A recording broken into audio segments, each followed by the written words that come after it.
Welcome to Mukta series. আমি জানি তোমরা সবাই সিজন ড্রামাটার জন্য অপেক্ষা করছো, কিন্তু যেহেতু ঈদ চলে এসেছে তাই আমার পুরো টিম ছুটিতে চলে গেছে। তবে এই ড্রামাটার স্ক্রিপ্ট আগেই লেখা ছিল, তাই আপাতত এই ড্রামাটা তোমরা দেখো, আর সিজন ড্রামাটা ইনশাল্লাহ তোমরা ঈদের পরে পেয়ে যাবে। তো চলো শুরু করছি। ড্রামার শুরুতেই আমরা রাজ্যের রাজকুমারকে দেখি, যার নাম ইহান। ইহান তার ফিয়ন্সেকে বলছে, অসভ্য মেয়ে, তুমি এরকম কাজটা কি করে করতে পারলে? তুমি আমাকে ড্রাগ দিয়েছো। তার ফিয়ন্সে রোজিন বলে, আমাদের এত বছর হয়েছে বিয়ে ঠিক হয়েছে, অথচ তুমি আমাকে একদমই সহ্য করতে পারো না। এটা কি আমার চেহারার জন্য? ইহান বলে, শুধুমাত্র তোমার চেহারা না, তোমার মনটাও একদম নষ্ট। এরপর সে রোজিনকে বিছানায় শুইয়ে বলে, তুমি আমার সঙ্গে এক রাত কাটিয়ে বদনামি করে তারপর আমার বউ হতে চাও, যাতে আমি কোনোভাবেই তোমাকে বিয়ে করতে মানা না করতে পারি, তাই তো? তবে তোমাকে আমি বলে দিই, তোমার শরীরের কোনো জায়গার ত্বক, তোমার মাথার একটা চুলও আমার পছন্দ না। তবে এরপর সে তার সঙ্গে নাইট স্পেন্ড করে। পরের সিনে দেখা যায় রোজিন বলছে, এত কিছু হওয়ার পরেও তুমি আমাকে সহ্য করতে পারছো না, তার চেয়ে বরং আমি মরেই যাই। সে একটা দড়িটা নিয়ে নিজেকে মারতে যায়। তবে আমরা দেখতে পাই বর্তমান সময়ের একজন ডাক্তার, যার নাম রোজিন, সে এই ড্রামাটা মোবাইলে দেখছিল। সে বলে, ভাই, একটা মানুষ তোমাকে পছন্দ করে না তাই বলে নিজের জীবন দিয়ে দিতে হবে কেন? পুরুষ ছাড়া কি জীবনে বাঁচা যায় না? এই কথা বলার সাথে সাথেই তার ফোনটা বন্ধ হয়ে যায়। আর এর মধ্যে কিছু একটা হয়, যার কারণে বর্তমান রোজিন সেই ড্রামার ভেতরে রোজিনের শরীরে চলে আসে। এখানে সে দড়ি ছিঁড়ে নিচে পড়ে যায়। সে চারদিকে তাকিয়ে সবকিছু বোঝার চেষ্টা করে আর বুঝতে পারে এটা সেই ড্রামাটাই যেটা সে একটু আগে দেখছিল। এর মধ্যেই তার সৎ বোন জিনু সেখানে আসে। সে বলে, তোমার তো বিয়ে হয়ে যাচ্ছে, এবার তুমি তোমার মায়ের যৌতুকগুলো আমাকে দিয়ে দাও। রোজিন বলে, তোমার চেহারা দেখে মনে হচ্ছে তোমার হয়তো কথায় কথায় রাগ উঠে যায়, তুমি রাগ কমানোর চেষ্টা করো, নয়তো অসুস্থ হয়ে পড়বে। জিনু বলে, ফালতু কথা রেখে তোমার মায়ের যৌতুকের জিনিস আমাকে দাও। রোজিন বলে, ওগুলো আমার মায়ের দেওয়া, সেগুলো আমি তোমাকে কেন দেব? সে তখন তার গায়ে সুয়ের মাধ্যমে একটা ওষুধ দিয়ে দিলে জিনু হাসতে শুরু করে। আর রোজিন বলতে থাকে, এখন জিনু আগামী কয়েক ঘন্টা এভাবেই হাসতে থাকবে। এরপর রোজিন আয়নার সামনে বসে নিজের চেহারা দাগটা দেখছিল। সে ভাবতে থাকে, মনে হচ্ছে কোনো একটা বিষক্রিয়ার কারণে চেহারা এই দাগটা ভেসে উঠেছে। তবে আমি হলাম ডাক্তার, এইসব ছোটখাটো জিনিস আমার কাছে কিছুই না। একটু পরে রাজকুমার ইহানের সঙ্গে তার বিয়ে। সে মনে মনে বলতে থাকে, ইহান তোমাকে পছন্দ করে না, এজন্য তুমি তোমার জীবন দিয়ে দিয়েছো, কিন্তু তোমার বডিতে আমি চলে এসেছি, তাই এখন থেকে তোমার জীবনটা আমি সুন্দর করে দেব। এদিকে ইহান রাগে তলোয়ার প্র্যাকটিস করছিল। তার কনকিউবাইন চি বলছিল, আজ রাজকুমার অনেক রেগে আছে, কারণ সে ওই অসভ্য মেয়েটাকে বিয়ে করতে চায় না। এদিকে রোজিনের বিয়ের জন্য তার মা একটু মন খারাপ করলেও তার বাবা চিৎকার করে বলে, ওর জন্য এত চিন্তার কি আছে, ও তো এমনিতেও আমাদের বাড়ির মান সম্মান সব ডুবিয়ে দিয়েছে। রোজিন ভালো করেই বুঝে যায় যে তার বাবা তাকে বেশি একটা পছন্দ করে না। এদিকে ইহানের কাছে তার সৈনিক এসে বলে, এখন আপনাকে বিয়ের জন্য তৈরি হতে হবে। তবে ইহান বলে, আজ তো ওই খারাপ মেয়েটাকে আমি চরম একটা সীমা করে বিয়ে করতে চেয়েছে, আজ বিয়ের দিন আমি তাকে চরম অপমান করব। রোজিন বিয়ে করতে ইহানের বাড়িতে এসেছিল। ইহান তার জায়গায় একটা মুরগি পাঠিয়ে দেয়। এটা দেখে সেখানকার সকল অতিথি রোজিনকে নিয়ে মজা করতে শুরু করে। ঠিক তখনই ইহান সেখানে আসে। সেও তাকে নিয়ে মজা করতে থাকে। আর রোজিন বলে যে, তুমি এই মুরগি পাঠিয়ে রাজাকে অপমান করেছো। রাজা যদি জানতে পারে যে বিয়ের দিন তুমি কি করেছো, তাহলে কিন্তু অবশ্যই তোমাকে শাস্তি দেওয়া হবে। ইহান বলে, তুমি এখন রাজার নাম নিয়ে আমাকে ভয় দেখাতে চাও? কনকিউবাইন চি বলে, এই মহিলা যুবরাজ ইহানের সঙ্গে তর্ক করার সাহস করেছে। সে তার দাসীকে তার মুখোশ খুলে ফেলতে বলে, যাতে তার মুখটি সবাই দেখতে পায়, কিন্তু সবাই তার মুখ দেখে অবাক হয়ে যায়। সে একদিন কিভাবে তার মুখ ঠিক করে ফেললো। রোজিন ইহানকে বলে যে, আমরা রাজার আদেশের বিরুদ্ধে যেতে পারি না, এজন্যই আমাদের বিয়ে করতে হবে, কিন্তু বিয়ের পর আমি তোমাকে ডিভোর্স দিয়ে দেব। ইহান বলে যে, তোমার মতো কুৎসিত মহিলাকে আমি মোটেও বিশ্বাস করি না, কোনো প্রমাণ আছে যে বিয়ের পর তুমি আমাকে ডিভোর্স দেবে? ইহানের সৈনিক বলে, রাজকুমার, সবাই শুনছে, আপনি রাজার আদেশের বিরুদ্ধে যেতে পারবেন না, আপনাকে বিয়ে করতেই হবে। ইহান প্রচন্ড রাগ নিয়ে তাকে বিয়ে করে। ইহান বলে যে, আমি শীঘ্রই তোমাকে ডিভোর্স দেব। রোজিন বলে, এটা আমিও চাই। রাতে দেখা যায় কনকিউবাইন চি হিংসায় জ্বলে পড়ে যাচ্ছিল। সে বলে, রোজিন ইহানের বৈধ স্ত্রী, আর আমি কেবলমাত্র কনকিউবাইন, এখন থেকে আমি ওকে শান্তিতে থাকতে দেব না। পরের দিন রোজিন এলে চি ওকে খেতে দেয় না। এটা দেখে রোজিনের দাসী কিছু বলতে চায়, চি তাকে থাপ্পড় মারে। সে বলে, একজন সাধারণ দাসী হয়ে তুমি আমার সঙ্গে তর্ক করার সাহস কিভাবে পেলে? রোজিন, তুমি কি এই দাসীকে কিছু শেখাওনি? রোজিন এই অসম্মান মোটেও সহ্য করে না, আর সে ইহানের সামনেই তাকে মারধর করে। যখন ইহান ভেতরে আসে, চি নিজেকে নির্দোষ বলে আর বলে, আপনি না আসলে আমি তো আজ শেষ হয়ে যেতাম। ইহান রোজিনকে কিছু বলতে যায়, তবে রোজিন তার আগেই বলে, এই মেয়েটা আমাকে ধমক দিতে এসেছিল, সে আমার দাসীকে থাপ্পড় মেরেছে, তাই আমি তাকে শিক্ষা দিয়েছি। পরের সিনে কঙ্কিবান চি ইহানের ঘরে একটি জেনারেলের পোশাক ফেলে দেয়। একজন দাসী এসে রোজিনকে বলে যে প্রিন্স ইহান আপনাকে স্টাডি রুমে ডেকেছে। যখন সে সেখানে যায় তখন কঙ্কিবান চি প্রিন্স ইহানকে নিয়ে সেখানে আসে। প্রিন্স ইহান মনে করে যে রোজিন ওই কোটটি নোংরা করেছে। কঙ্কিবান চি বলে যে এটা ভাইস জেনারেলের পোশাক, যুদ্ধে আপনাকে বাঁচাতে যে মারা গেছে। আপনি এই পোশাকটি আপনার জীবনের চেয়েও বেশি যত্ন করে রেখে দিয়েছেন, আপনি কাউকে এটা ছুঁতেও দেন না। কিন্তু দেখুন রোজিন এই পোশাকের সাথে কি করেছে। রোজিন ইহানকে বোঝানোর চেষ্টা করছিল যে এটা আমি করিনি, কিন্তু ইহান তার কোনো কথাই শোনে না। সে বলে যে আমি তোমাকে খুব হালকা ভাবে নিয়েছি, আমি যতটা ভেবেছিলাম তুমি এর চেয়ে অনেক বেশি করে ফেলেছো। সে তাকে কাট কাটার শাস্তি দেয়। তারপর কঙ্কিবান চি তাকে অপমান করার জন্য সেখানে আসে। সে ভাইস জেনারেলের এক ছেলেকে সাথে নিয়ে এসেছিল। এখানে চি সেই ছেলেটিকে রোজিনের বিরুদ্ধে উস্কে দিচ্ছিল, যাতে ভবিষ্যতে এই ছেলেটি রোজিনকে ঘৃণা করে। রোজিন মনে মনে বলে যে চি কি ধরনের মানুষ, একটা বাচ্চা ছেলেকে সে ভুলভাল শেখাচ্ছে। এরপর চি ছেলেটিকে ক্যান্ডি খেতে দেয়, যা হঠাৎ করেই তার গলায় আটকে যায়। রোজিন ছেলেটিকে বাঁচাতে আসে। চি তাকে থামানোর চেষ্টা করে, কিন্তু সে থামে না। এখন সে ইহানের কাছে এসে বলে যে রোজিন ভাইস জেনারেলের ছেলের সঙ্গে কিছু একটা করেছে, তুমি তাড়াতাড়ি এখানে আসো। রোজিন তখনও ছেলেটিকে বাঁচানোর চেষ্টা করছিল। ইহান সেখানে এসে বলে তুমি আমার ছেলের সাথে কি করছো। চি বলে ইহান শেওজুকে নিজের ছেলের মতোই মনে করে। আমি বুঝতে পারছি যে তুমি ইহানকে পছন্দ করো না, কিন্তু এই ছেলেটির কি দোষ, তুমি কেন তার ক্ষতি করতে চাইছো। রোজিন বলে যে আমাকে ছেড়ে দাও, আমি এখনো ওই ছেলেটিকে বাঁচাতে পারি। কিন্তু ইহান রাজি না হলে রোজিনের হাতে কামড় দেয় এবং আবার শেওজুকে বাঁচানোর চেষ্টা করে। ইহান তার সৈনিককে বলে রোজিনকে শাস্তি দিতে চায়। রোজিন বলে যেটা করো না, আমি এখনো ওই ছেলেটিকে বাঁচাতে পারি। কিন্তু সে তার কথা শোনে না। তখন শেওজুর জ্ঞান ফিরে আসে আর সে ইহানকে পুরো সত্যটা বলে দেয়। কঙ্কিবান চি আমাকে ক্যান্ডি খেতে দিয়েছিল, যা আমার গলায় আটকে গিয়েছিল, আর রোজিন ম্যাডাম আমাকে সাহায্য করেছিল। ইহান এই কথা শুনে কঙ্কিবান চিকে শাস্তি দেয় যে তুমি আমার কথা ছাড়া তোমার ঘর থেকে বের হবে না, আর তোমার 6 মাসের বেতনও কেটে নেওয়া হবে। পরের সিনে দাসী রোজিনের গায়ে ওষুধ দিচ্ছিল। ইহান সেখানে এসে তাকে ওষুধ দেয়, বলে তুমি শাওজুকে সাহায্য করেছিলে, এই জন্যই আমি এটা তোমাকে দিচ্ছি। আবার অন্য কিছু মনে করো না, আমি এখনো তোমাকে ঘৃণা করি। রোজিন বলে আমার তোমার ওষুধের দরকার নেই। যখন আমি বলছিলাম যে আমি এই ছেলেটিকে বাঁচাতে পারবো, তাহলে তুমি কেন আমার কথা বিশ্বাস করলে না? তুমি কি তোমার অহংকার কমাতে পারো না? ইহান বলে তুমি আমাকে অহংকারী বলছো। সে রেগে সেখান থেকে চলে যায়। এর পরের সিনে হুয়াচেং এসে তাকে বলে ভাইস জেনারেলের পোশাকটি কঙ্কিবান চি দ্বারাই নষ্ট হয়েছে, কারণ এতে ওনার আঙুলের ছাপ পাওয়া গেছে। এতে ম্যাডামের কোনো দোষ ছিল না। এসব শুনে ইহান চিয়ের শাস্তি আরো বাড়িয়ে দেয়। এখন থেকে চিকে একবার খাবার দেওয়া হবে, বেশি খেয়ে খেয়ে সে মোটা হয়ে গেছে, এজন্যই তার মাথায় শয়তানি বুদ্ধি চলে আসে। হুয়াচেং বলে আপনার রোজিন ম্যাডামের কাছে ক্ষমা চাওয়া উচিত। ইহান বলে একদমই না, আমার কোনো দোষই নেই, তাহলে আমি কেন ক্ষমা চাইবো। পরদিন রোজিন ভাবছিল যে আমার মুখে কে বিষ দিতে পারে, আমাকে সেই ব্যক্তিকে খুঁজে বের করতে হবে। আমি নিশ্চিত যে সেই ব্যক্তি আমাকে অনেক ঘৃণা করে। এদিকে ইহান হুয়াচেংকে বলছিল এই মেয়েটা এখনো বেরিয়ে আসেনি কেন, আজ আমাদের ওর বাবা মায়ের বাড়িতে যাওয়ার কথা, দেরি হয়ে যাচ্ছে। হুয়াচেং বলে যে ম্যাডাম 2 ঘন্টা আগেই চলে গেছে।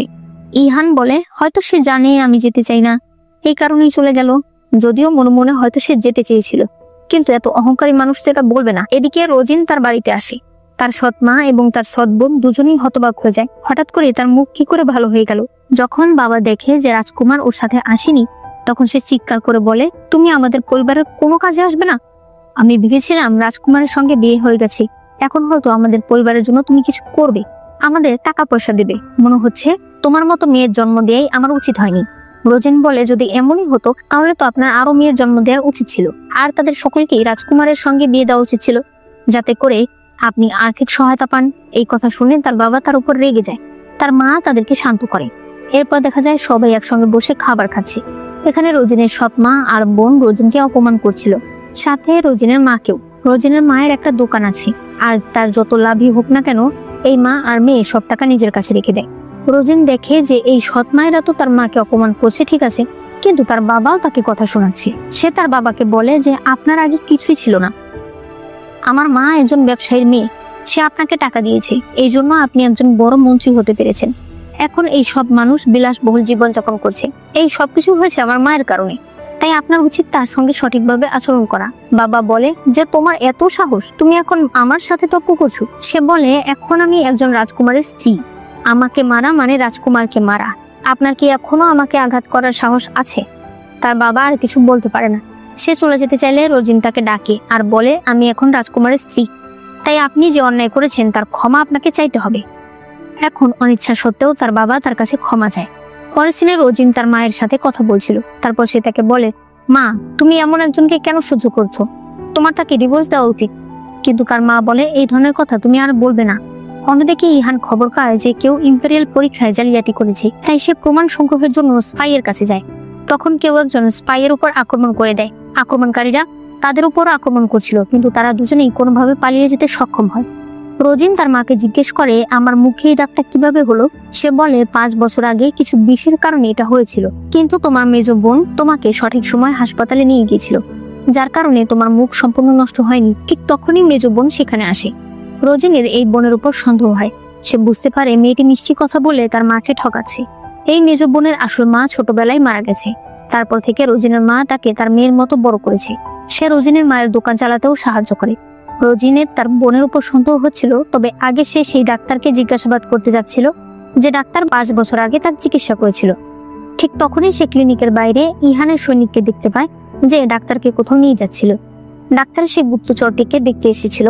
তাকে পরীক্ষা করার পর সে বলে, দুঃখিত, আমি তাকে বাঁচাতে পারবো না। তীরের মধ্যে বিষ আছে আর হার্টের পাশেই আঘাত আছে, সে শীঘ্রই মারা যাবে। ঠিক তখনই রোজিন সেখানে আসে। ইহান বলে, তুমি কি আমাকে ফলো করছিলে? সে বলে, না, আমি ডাক্তারের সাথে দেখা করতে এসেছি, কিন্তু তোমরা তো ডাক্তারকে নিয়ে এসেছো। ঠিক তখনই সে এই স্পাইকে দেখতে পায়। সে বলে, আরে, তার অপারেশন করতে হবে, না হলে তাকে বাঁচানো যাবে না। ইহান খুব রেগে বলে, বেশি চালাকি করলে আমি তোমাকে শেষ করে ফেলবো। তখন রোজিন তাকে একটা ইনজেকশন দিয়ে বলে, আমি তোমাকে বিষ দিয়েছি, এর ফলে তুমি সম্পূর্ণ অসুস্থ হয়ে যাবে। তার অ্যান্টিডোট নিতে তোমাকে আমার কাছে আসতে হবে, না হলে তুমি শেষ।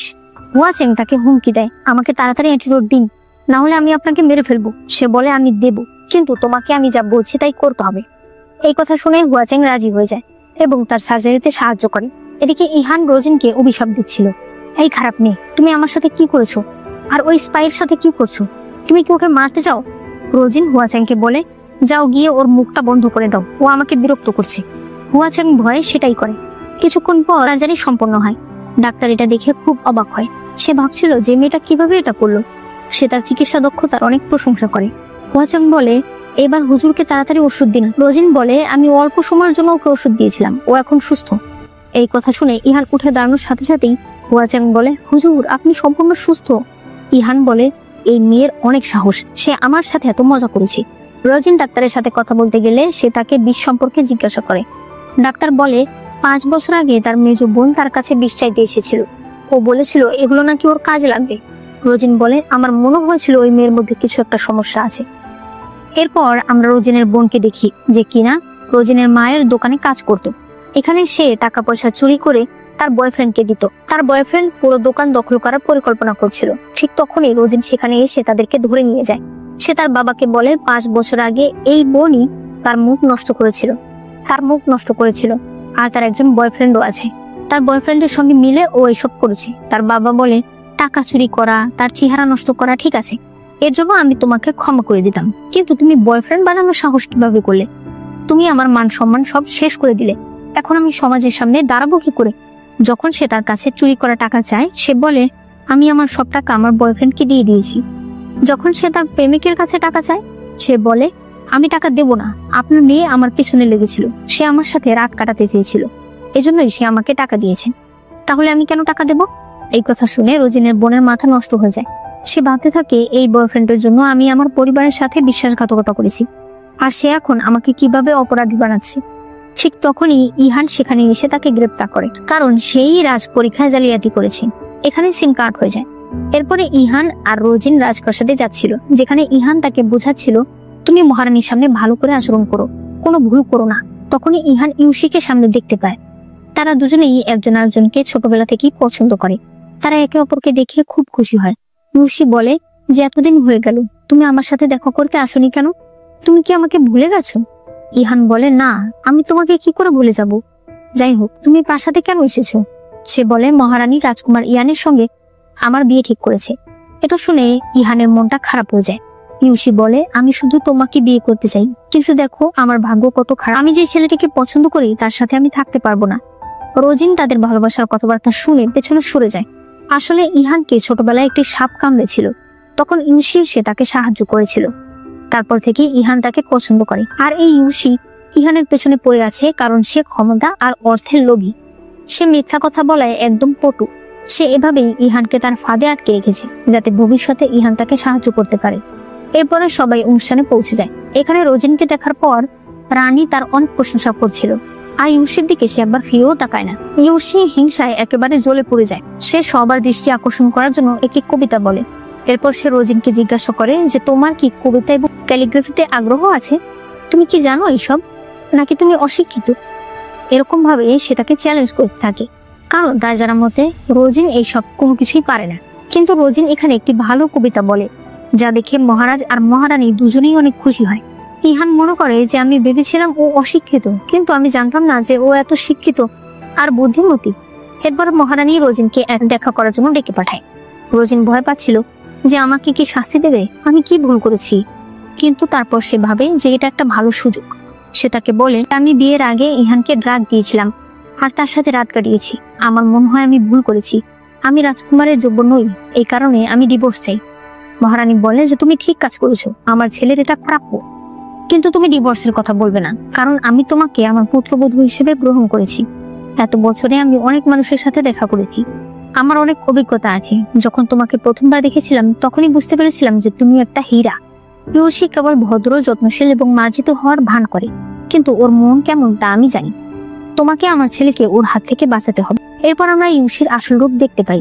সে আসলে দুই রাজকুমারের সঙ্গে সমানভাবে কথা বলে, যাতে তাদের মধ্যে যে ছেলেই রাজা হবে সে তাকেই বিয়ে করতে পারে এবং ভবিষ্যতে সে মহারানী হতে পারে।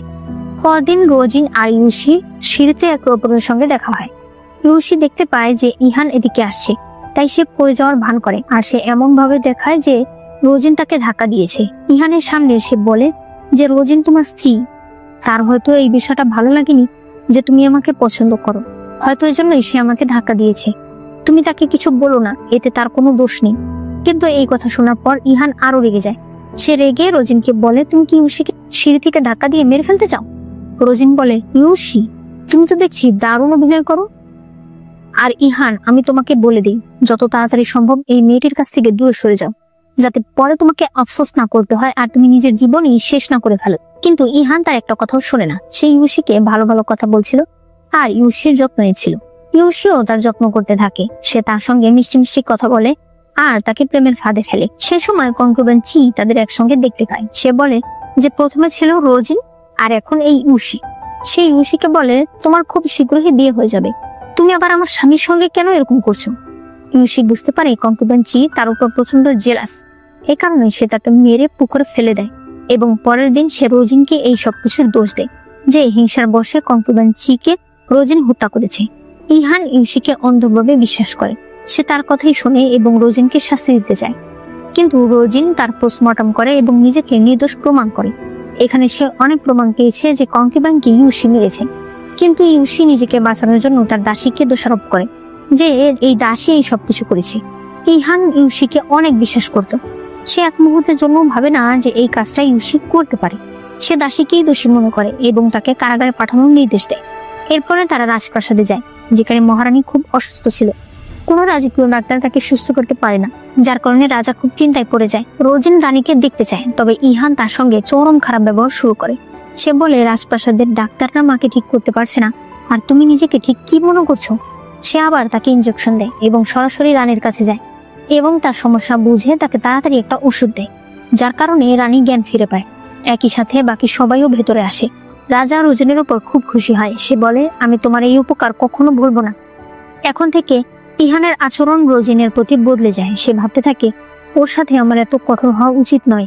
কিন্তু রোজিনের খুশি ইউসির পছন্দ হয় না। সে তাকে ফাঁদে ফেলার জন্য আরেকটি পরিকল্পনা করে। সে রোজিনের সাথে দেখা করতে যায়। যখন সে দেখে যে ইহান এদিকে আসছে, তখন সে নিজেকে ছুরি দিয়ে আঘাত করে। ইহান বলে যে আমার তোমাকে বিশ্বাস করা উচিত হয়নি, তোমার মতো এত খারাপ মহিলা কখনো ভালো হতে পারে না। সে সৈন্যদের আদেশ দেয় তাকে ধরে নিয়ে গিয়ে 30টা চাবুকের আঘাত দিতে। রোজিন বলে যে আমার কোনো দোষ নেই, আর এখন আমি আর এই নাটক সহ্য করতে পারছি না, চলো আমরা ডিভোর্স নিয়ে নেই। ইহান বলে, হ্যাঁ এটাই ঠিক হবে। ইহান তাড়াতাড়ি একটা ডিভোর্স লেটার লেখে, তবে তার আগেই রোজিন তাকে ডিভোর্স লেটার দেয় আর বলে, রাজকুমার ইহান, মনে রাখবে তুমি আমাকে ডিভোর্স দাওনি, বরং আমি তোমাকে ডিভোর্স দিয়েছি। এরপরে তারা প্রাসাদ ছেড়ে চলে যাচ্ছিল। দাসী ভয়ে কাঁদতে শুরু করে। এখন আমাদের কি হবে? আমরা কোথায় থাকবো? রোজিন তাকে কান্না থামাতে বলে। আর বলে আমরা আমাদের ওষুধের দোকান খুলবো, আমরা ওখানেই থাকবো। সে রাজধানীতে একটা ওষুধের দোকান খোলে। সেখানে সে খুব কম দামে মানুষের চিকিৎসা করত, যার কারণে তার ওষুধের দোকানটি কিছুদিনের মধ্যেই বিখ্যাত হয়ে ওঠে। এখন সবাই এখানে তার চিকিৎসার জন্য আসতো। এরপরে আমরা একটা নতুন ছেলেকে দেখতে পাই। এর নাম হলো ইওয়ান। আর সে খুবই ধনী। তার সমস্যা ছিল, তার অনেক পেটে ব্যথা ছিল। সে এর পেছনে অনেক টাকা খরচ করেছে, কিন্তু কোনো ডাক্তারই তার রোগ সারাতে পারেনি। যখন সে রোজিনের ওষুধের দোকানে আসে তখন রোজিন একটা পেইন কিলার দেয়। এরপর তাকে আরো অনেক ধরনের ব্যথার ওষুধ দেয়, যার কারণে তার পেটের ব্যথা কমে যায়।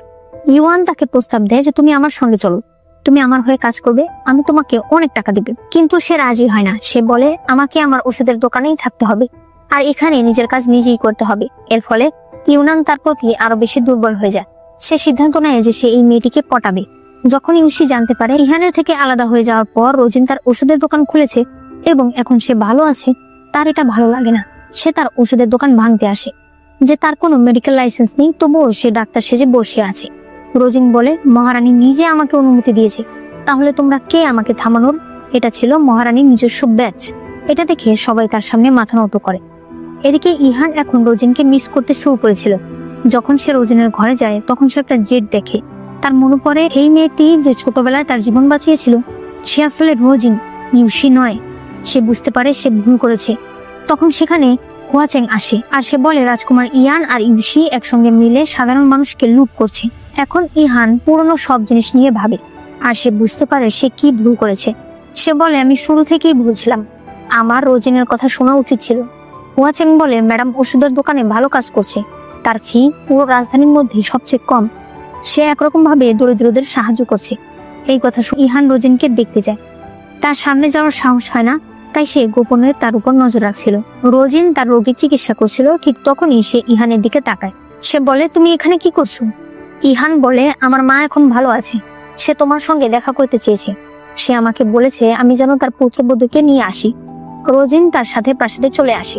সে মহারানীকে বলতে চায় যে আমরা ডিভোর্স নিয়ে নিয়েছি, কিন্তু ইহান এটা হতে দেয় না। মহারানীর সাথে দেখা হওয়ার পর যখন তারা চলে যাচ্ছিল তখন রোজিন বলে তুমি কেন মহারানীকে বলতে দিলে না? ইহান বলে আমার মা এখনো অসুস্থ, ডিভোর্সের কথা শুনে যদি আবার ধাক্কা খায় তাহলে কি হবে?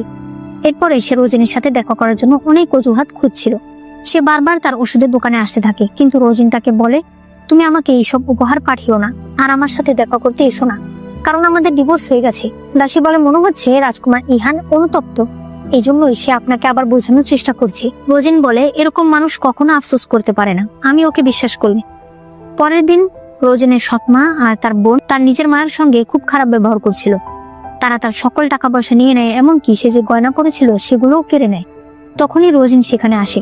সে তার মায়ের এই অবস্থা দেখে সহ্য করতে পারে না, সাথে সাথেই সে এদের দুজনকে থাপ্পড় লাগিয়ে দেয়।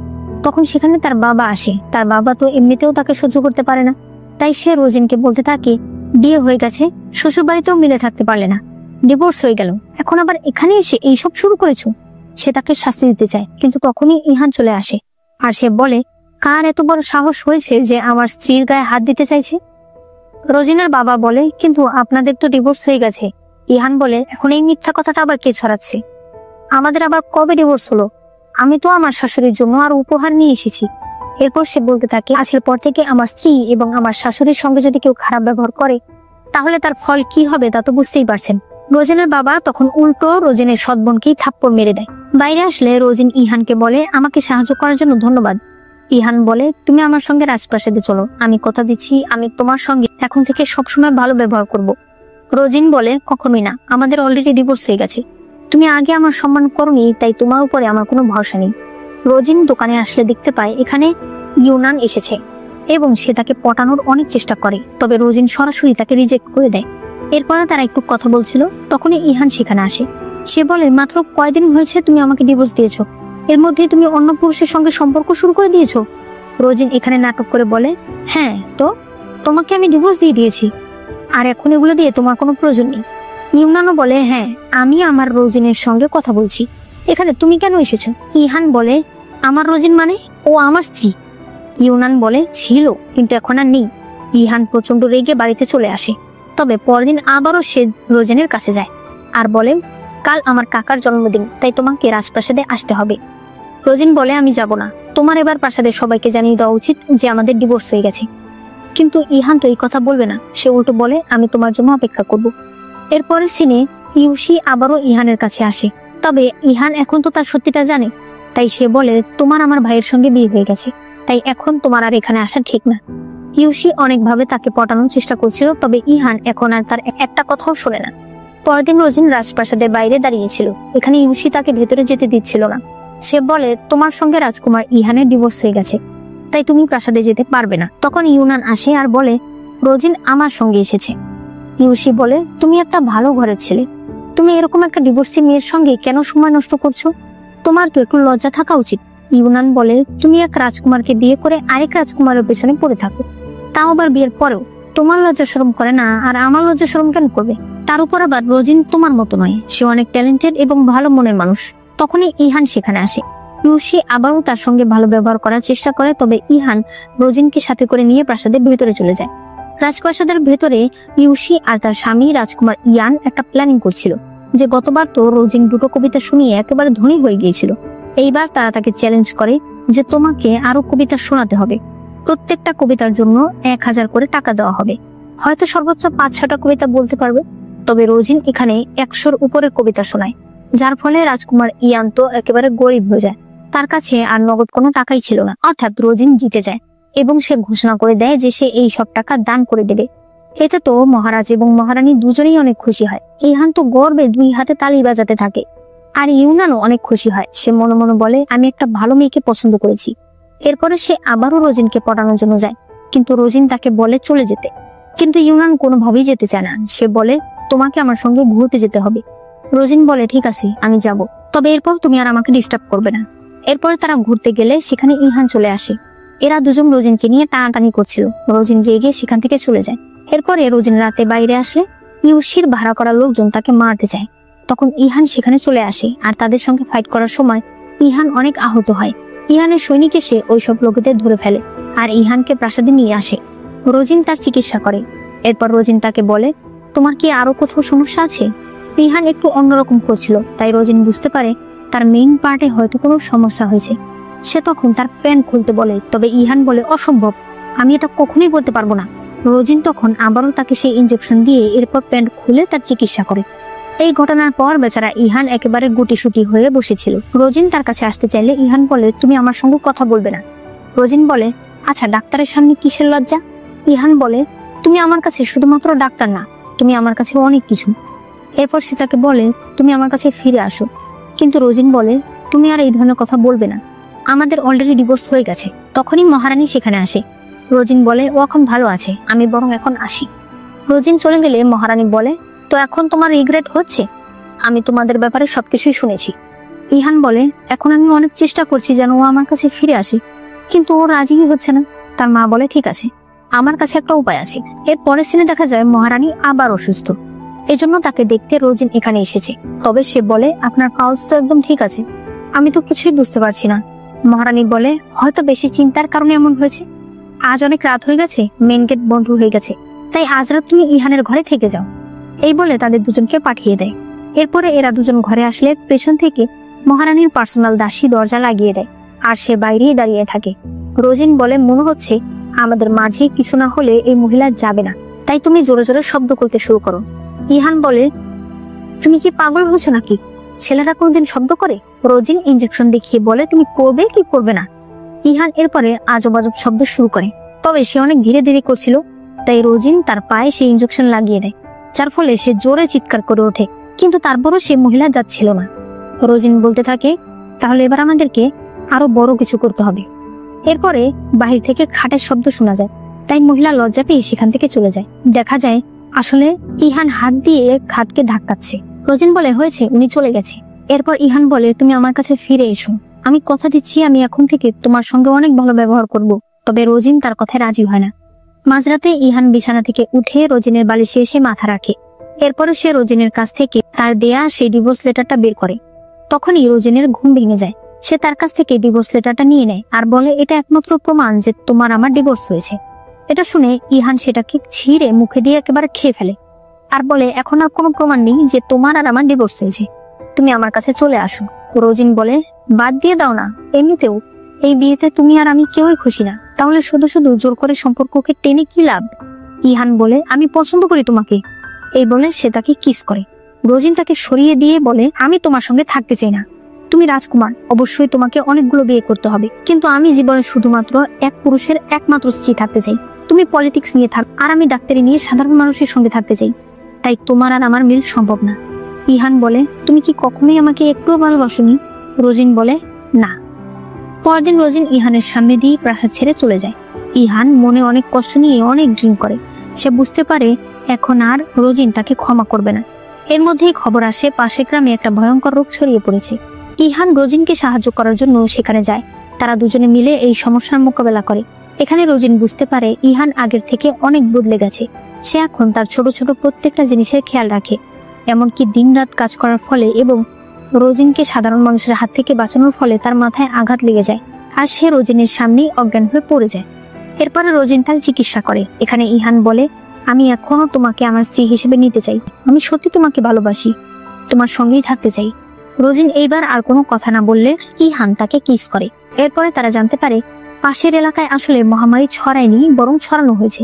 আর এই কাজটা করেছে ইউশি আর রাজকুমার ইয়ান, যাতে তারা কড়া দামে ওষুধ বিক্রি করে তাদের কাছ থেকে অনেক টাকা কামাই করতে পারে।